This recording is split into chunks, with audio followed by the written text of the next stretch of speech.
Hello, how's it going? Today we're going to be talking about ribs. Not the delicious type drenched in barbecue sauce, no. Ribs are a type of speedboat, popular for a vast number of reasons and used in a wide array of applications. They are remarkably safe. Their lightweight, speed, stability and ability to take massive amounts of damage without sinking make them ideal safety boats, meaning they are widely used by the RNLI, Coast Guards, military and sailing schools like us all over the world. They are a fantastic aid in our day-to-day, used for coaching and tuition for people learning how to sail. The ability to respond to issues quickly and in rough weather, teamed with the ability to tow large craft and multiple vessels whilst carrying all the safety gear needed, is priceless. Their aptness for teaching people powerboat handling is unrivaled.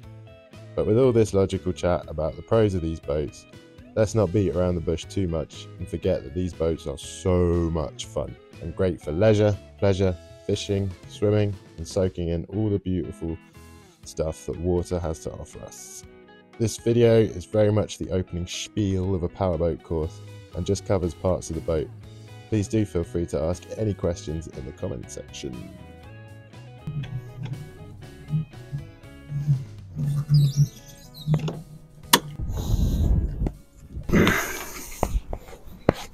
Welcome. Thanks for joining us on this blustery December day here in Brighton Marina. So we're going to go over the anatomy of a rib. As the video continues, it'll sort of progress in complications. I'll do it in chapters, so if you want to get further into it, if you already know basic boat bits, just skip forwards and you'll see way more. So this is a rib.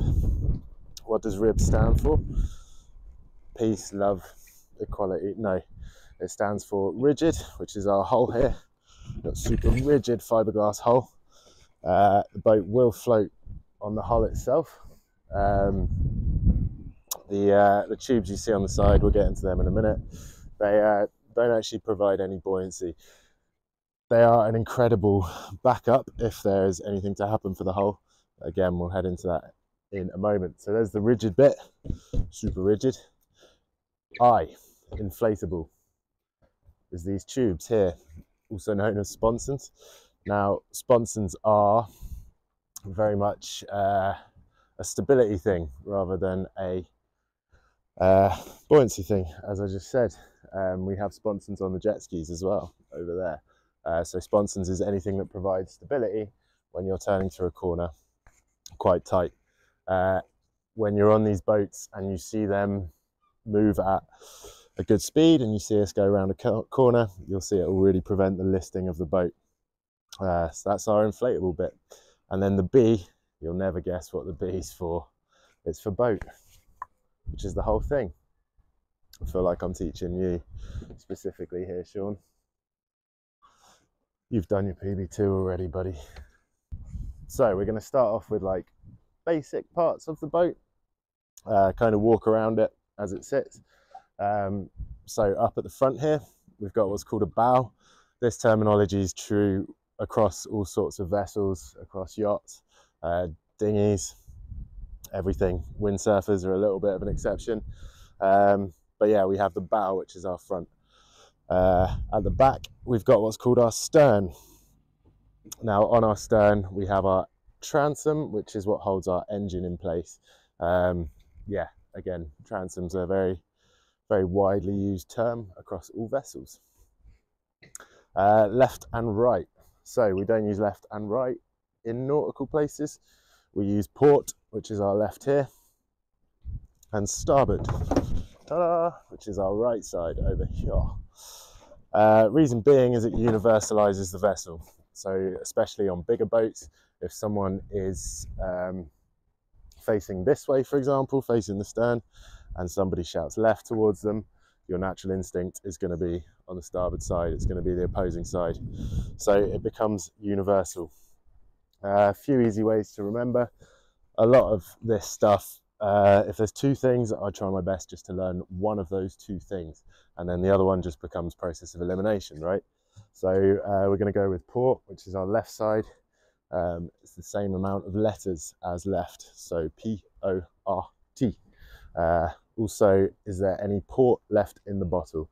You might have seen green and red markers and things like that in the nautical world. Green is our starboard side and port is our left side. So any port left in the bottle, you've got your colour of your port, left, and bottle is somewhat irrelevant, but whatever works, you know, it helps. And then beneath my feet, we've got the deck, which is the hull. We'll go into detail in hulls a little bit. We've got a boat out the water. I'll show you what the hull is. Cool. So moving on a little bit more internally, you'll see we have a center console here. So within our console, if we open that up, we've got some things. Now, speedboats, ribs, they come in all different shapes and sizes. They might have a different kind of setup, but they'll more or less all have the same guts. Might just be laid out differently. So we've got our rib over there, Hydra. She's got what's called an inboard fuel tank, whereas these have tanks that you can remove, which is, yeah, it's got its perks. Halfway through a day, it's easy to swap for a full tank, things like so. However, it holds a lot less fuel. So I think we're at 25 litres within these tanks, but we'll go over this tank. So fuel tanks, there's a few things. We've got what's called a breather valve here. Engines work on a siphon effect. So once the engine is running, it creates a pressure and that pulls fuel through to the engine and keeps it fed. On top of it, we have a breather valve. This should be open. The point being is as fuel leaves the can, air replaces it. Now these cans are incredibly well made. They can expand and contract quite remarkably. But if you leave your breather valve tightened up, the engine will eventually choke and you'll spend half hour going, what's wrong with the engine? And thinking you're in a crisis when you're not. It's just your breather valve. Even when we're storing fuel, air temperature plays a big part in contraction and expansion. So make sure your breather valve is open even when you're storing fuel. It's a bit of a common misconception. The only time really that we're going to do that up is if we're transporting fuel. Make sure it's not leaking out.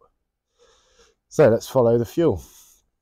From there we have this attachment here, which makes the can super easy to swap out. It's just like a little plumbing nozzle, super easy, and that's how we swap our cans out. However, that will have introduced some air into the line, so if we follow our line, we've got up here what's called a primer. So give it a little squeeze.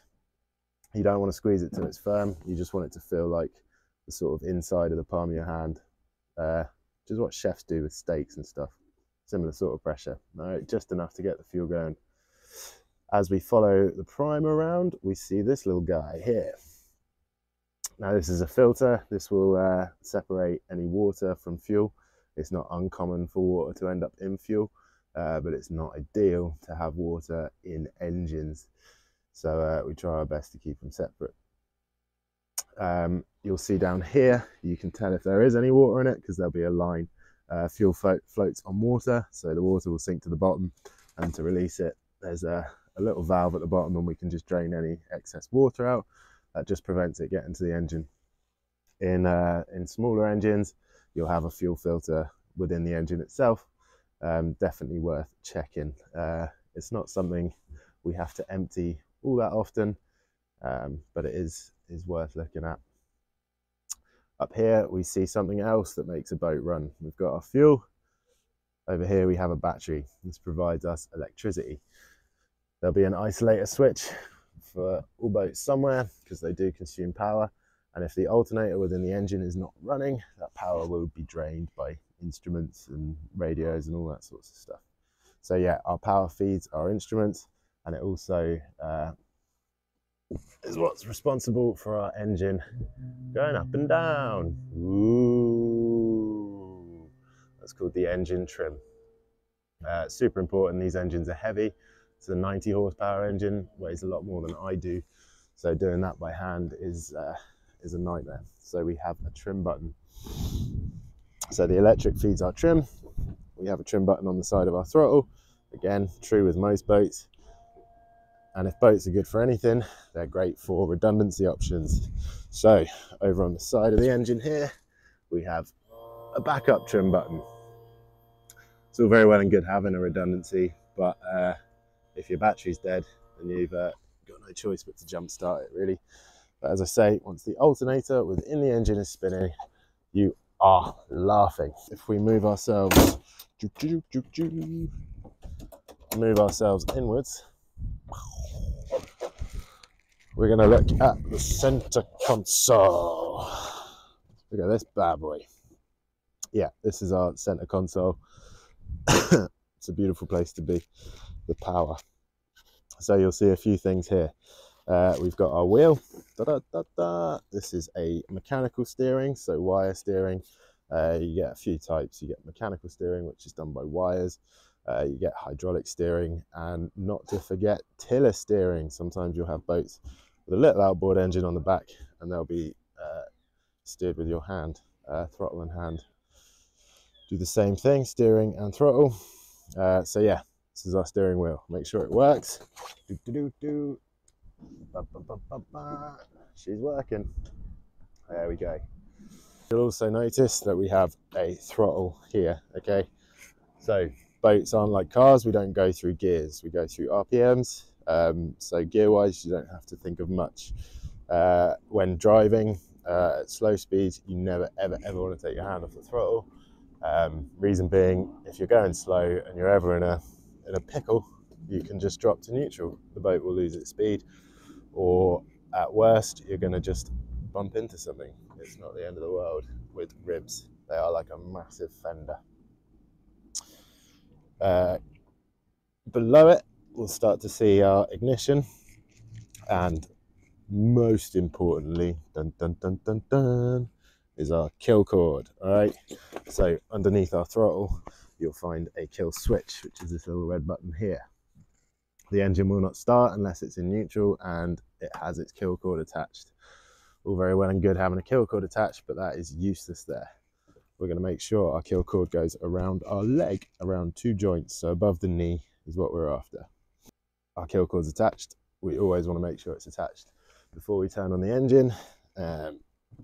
What the kill cord will do is, if we were to fall out of the boat, it will just kill the engine straight away. Okay, so we can check our ignition by turning the key. Listen for the noise, make sure the engine's humming, and there we go. She's ready to rumble. So as I say, gear wise, we have our neutral gear. We can click inwards to go into forwards. This makes it easy for us to fall back into neutral and be locked in neutral so that we don't accidentally slip. This is a wire throttle. Again, different types of throttle. On the boat that you'll see in the speedy scenes, she has an electric throttle, so it's completely weightless. For training, wire throttles are great because they have a bit of resistance and there's a bit of feeling involved in the boat. So we have our forward gear, we have our reverse gear. Make sure they're both working. Ba-ba! And we fall back into neutral. As I said, if you're ever wondering why the engine won't start, it's always worth checking that you're actually in neutral. We have our GPS. This is a pretty standard one. Again, all different shapes and sizes, brands, makes. Yeah, you got your Garmin, your Raymarine, they're all around. So we have our heading here. We have our speed here. We're definitely not moving, but fine. This is our depth of water here and our air temperature. GPS plotting, so we can plot ourselves a little route. Also, we have various parts here. We have a bilge pump to empty any water out of the hull. It's not uncommon for water to end up in boats. As long as you can pump it back out, we're golden. And then we have our VHF here. So, heading towards the back of our boat or our transom, we can have a little look at our engine. Now, engines are a huge subject. There's people that do that. You could call them mechanics, I guess. My knowledge with engines is limited, but getting better, and I'm quite enjoying the journey of learning about them. But on the back of these gals, we've got 90 horsepower, 4-stroke engines. We have a 2-stroke engine over there, and we have a 200 horsepower Suzuki 4-stroke also. Now, just to get you started, things you need to check with the engine are when you turn the ignition and get it started, we are looking for this little jet of water here. This is called a telltale. Now, any sailors will know a telltale as a piece of string within your sail that tells you how good your sail setting is. Same terminology, but different meaning. This is our engine's way of cooling itself. With a car, you'll have like a radiator on the front, and the radiator will take a massive part of air, cool down the coolant within the engine, and that in turn will cool the engine, go around the engine, cool it. Job's a good one. We have the C. As I said earlier, when talking about fuel, water inside engines is not a great mix. So if we had a radiator, it could quite easily flood the engine. So the way marine engines cool themselves is by intaking water, which cools a reservoir of coolant, and that coolant then gets pumped around the engine, seawater comes back out, happy days.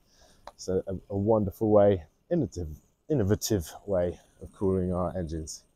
If for whatever reason your telltale is not peeing out water, then there's a good chance that your water intake is blocked. So it's this little grate down here, again, varying shapes and sizes, but you will find a water intake somewhere. If that has a bit of seaweed on it or something that's been pulled into it, then it will stop water going in. Just give that a little clean and try again. And if your telltale still isn't working, it's probably a problem beyond your learning to powerboat capabilities. It might be an impeller or some kind of clog. So yeah, if that fails, then consult a professional. With the engine itself, we have our propeller. This provides, guess what, propulsion. So at the back we have our propeller. Yeah, when we're in gear, this spins at insane speeds. Don't get caught in it. Above the propeller, we have this cavitation plate. This stops air being pulled into the propeller and just letting it spin freely. This keeps the propeller in water rather than air. When the propeller is spinning underwater, it wants nothing more than to pull air from above it and find the path of least resistance. As promised, last but by no means least, we're going to have a little look at hulls. You get various different types of hulls. You get displacement hulls like yachts and shipping tankers. You get dory hulls, and what we have here on our rib, no worries, is planing hull. Now, planing means we are capable of skimming above the water, which is good for efficiency and speed. You'll see these lines along the bottom of the hulls, these ridges. They're known as strakes. They provide us grip as we go through the water and as we turn. So give me fuel, give me fire, give me that which I desire. Ooh. Thank you so much for watching. If you've got any questions, as I say, please ask in the comments. If you'd like me to do anything else like this, also let me know. It helps me find my feet. Thanks again. Have a wonderful day or night. Ciao, ciao.